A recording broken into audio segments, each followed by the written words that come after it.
আচ্ছা, মোটামুটি তোমার স্কিন প্রিপারেশন অর্ধেক আমি করে ফেলেছি। আচ্ছা, তুমি কিছুটা মেখে রেখেছিলে। হ্যাঁ হ্যাঁ হ্যাঁ ময়শ্চারাইজার তারপরে হ্যাঁ, হ্যাঁ। ইয়ে আমি করেছি। আর কেমন চাইছো সেটা একটু বলো। আচ্ছা, আমি চাইছি একটু উইংড আইলাইনার, হুম। আর লিপস্টিকটা একটু ডিপ হবে, মানে এই শাড়ির সঙ্গে ম্যাচিং করে আমি একটু ডার্ক টোনের মধ্যে। হ্যাঁ হ্যাঁ হ্যাঁ। আর বেসটা তুমি কেমন চাইছো, মানে একদম হালকা চাইছো? একদম একদম সাটল, যেহেতু দিনের বেলায় হ্যাঁ হ্যাঁ হ্যাঁ, একদম সাটল বেস। একদম সাটল বেস। চলো তাহলে দেখি। ঠিক আছে। সত্যি বলতে যেটা ক্লায়েন্ট চায়, মানে এই দিদিভাই যেমন চেয়েছে স্যাটেল মেকআপ আর হচ্ছে উইং লাইনার, এটা করে দেওয়ার জন্য দিদিভাইয়ের কাছে দুটোই জিনিসই ঠিকঠাক আছে। স্কিনটাও হেলদি, আবার চোখটাও উইং লাইনার করে দেওয়ার জন্য একদম ঠিকঠাক। তো আমি জানি যে হ্যাঁ করে দিতে পারবো, কিন্তু এবার আবার অনেকে আছে যারা হয়তো ছবি দেখিয়ে বা কারোর বাড়ির সামনে কেউ সেজেছে সেটার প্রেফারেন্স দিয়ে বলে তুমি আমাকে ওরকম করে দিও, বা বেশিরভাগ ছবি দেখেই বলে ওই রকম আই মেকআপ করে দিও, ওই রকম হচ্ছে ওর মতো করে দিও। কিন্তু আমাদের হয়তো দেখে মনে হয় তাকে কিন্তু এটা মানাবে না। তখন আমরা তাকে বোঝানোর চেষ্টা করি। কিছু কিছু সময় কিছু কিছু জন বোঝে, আবার কিছু কিছু জন বোঝে না। তাকে তার মতোই করে দিই, কারণ যা চাইছে আমাদের তো তা করে দিতেই হবে। এনাক্ষীদিকে আমি যেরকম সাজিয়েছিলাম ওনার তো খুবই পছন্দ হয়েছিল। হেয়ার স্টাইলটা আমাকে বলেছিলেন উনি একরকম, কিন্তু আমি ওনাকে বুঝিয়েছিলাম যে না, তোমার ফেসে এরকম যাবে না, যেহেতু তুমি একদম একটা স্মার্ট লুক করেছো।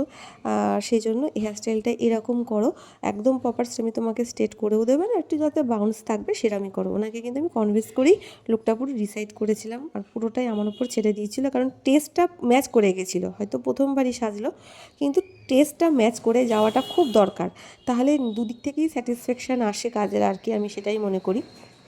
আর বেস মেকআপটা আমি খুবই সাটল সিম্পল করেছিলাম। প্রথমত অনুষ্ঠানটা ছিল দিনের বেলায়, আর হচ্ছে উনি মেকআপ একদমই পছন্দ করেন না, বলতে গেলে ফার্স্ট টাইমই সাজলো কোনো এরকম মেকআপ আর্টিস্টের কাছে।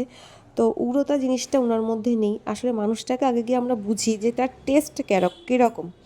বিভিন্ন ম্যান টু ম্যান এটা ভ্যারি করে, আর কোন অকেশন পারপাস কোন সময় সব কিছু ম্যাটার করেই একটা লুক তো ডিসাইড হয়। তো সেই অনুযায়ী আমি ওনাকে যেরকম লুকটা করে দিয়েছিলাম। দেখো এখানে কম মেকআপ বলতে কিছু কিছু হয় না। এখন দেখছি অনেকেই অনেক দিন ধরেই অনেকে ফোন করে একটা কথাই বলে, একদম কম মেকআপ করব। কম মেকআপ মানেটা কি? কম মেকআপ মানে কি কিছু জিনিস কি আমরা বাদ দিয়ে দেবো, নাকি সব জিনিস কম কম ইউজ করবো? আমি এই ব্যাপারটা আজও বুঝলাম না। তোমরা একটু জানিও তো যারা ভিডিওটা দেখছো, ঠিক কম মেকআপ মানেটা কি? মানে ফাউন্ডেশনটাকে একদম মানে মানে দেবোই না, নাকি ব্লাশারটা দেবো না, কী করবো না বলো তো, মানে কোন স্টেপটা করবো না? সেই এ টু জেড তো সবই করতে হয়। আর জানো কম মেকআপ করতে আরও কতটা বেশি খাটনি হয়? কম মেকআপ করতে গেলেই না বেশি খাটনির প্রয়োজন হয়। একটু হেভি মেকআপ করতে গেলে বা একটু চড়া মেকআপ করতে গেলে না অত তো ভাবতে হয় না। ঠিক আছে, যখনই ক্লায়েন্ট ডিমান্ড করে যে লাইট মেকআপ সিম্পল, মানে একদম লাইট বেস, আর এখন ক্লায়েন্টের চয়েসটাই সেরকম, সবাই চায় সিম্পল সাটেল বেস। এটা করতে গিয়ে জানো তো যথেষ্ট খাটনি করতে হয়। কত রকমের কত নিত্য নতুন প্রোডাক্ট বেরিয়েছে সেগুলো সম্পর্কে নলেজ রাখতে হয়। আমাদের কিন্তু এইসব নিয়ে প্রচুর নাড়াঘাটা করতে হয়। একটা মেকআপ আর্টিস্টের ভ্যানিটিতে কত ধরনের কত রকমের প্রোডাক্ট যে সিজন অনুযায়ী চেঞ্জ করতে হয়, মানে ধারণার বাইরে। আমি কম মেকআপ করবো এই সমস্ত আবদার না করা এখনকার দিনে আর শোভা পায় না। আর তোমরা তো এই ধরনের ভিডিওগুলো সব মেকআপ আর্টিস্টের প্রোফাইল থেকেই কম বেশি দেখতে পাও। তারপরেও তোমরা ফোন করে যে কেন বলো কম মেকআপ করবো, একদম কম নাও, এত বার্গেনিং না ভালো লাগে না। কারণ হচ্ছে জিনিসপত্রের প্রচুর দাম, আর আমরা নিজেদেরকে যেভাবে আপডেট করছি প্রতিনিয়ত তোমাদের জন্য, সুতরাং ওই ধরনের এত বার্গেনিং না মানে করাটা আমার মনে হয় না ঠিক আছে।